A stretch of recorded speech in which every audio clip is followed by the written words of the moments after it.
وفاقی آئینی عدالت میں دائر کی جانے والی ہر درخواست، اپیل یا دیگر نوعیت کی کارروائی کے ساتھ مقررہ نمونے فارم منسلک کرنا لازمی قرار دے دیا گیا۔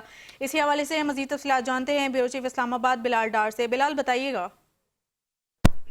حوالے سے ایڈیشنل رجسٹرار جوڈیشل نظر عباس کی جانب سے باضابطہ سرکلر جاری کر دیا گیا۔ سرکلر کے مطابق عدالت میں دائر ہونے والی ہر نئی درخواست یا اپیل کے ساتھ مخصوص فارمیٹ میں تیار کردہ نمونہ فارم جمع کرانا لازم ہوگا۔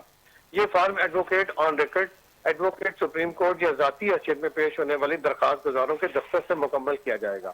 عدالتی اعلامیہ میں کہا گیا ہے کہ نمونہ فارم کو عدالتی دستاویزات کا لازمی حصہ تصور کیا جائے گا اور اسے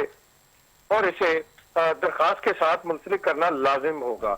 اس کے علاوہ اعلامیہ میں یہ کہا گیا ہے کہ ایسے درخواستوں کی جانچ پڑتال، نوعیت کے تعین، درجہ بندی اور مناسب پیش بینچ کی تشکیل کے عمل کے لیے استعمال کیا جائے گا تاکہ مقدمات کی سماعت کے نظام کو مزید مؤثر اور منظم بنایا جا سکے۔ سرکلر کے مطابق مقررہ نمونہ فارم وفاقی آئینی عدالت کی سرکاری ویب سائٹ پر دستیاب ہوگا، جہاں سے وکلا اور درخواست گزار اسے ڈاؤن لوڈ کر کے مکمل کر سکیں۔ تفصیلات کے لیے شکریہ۔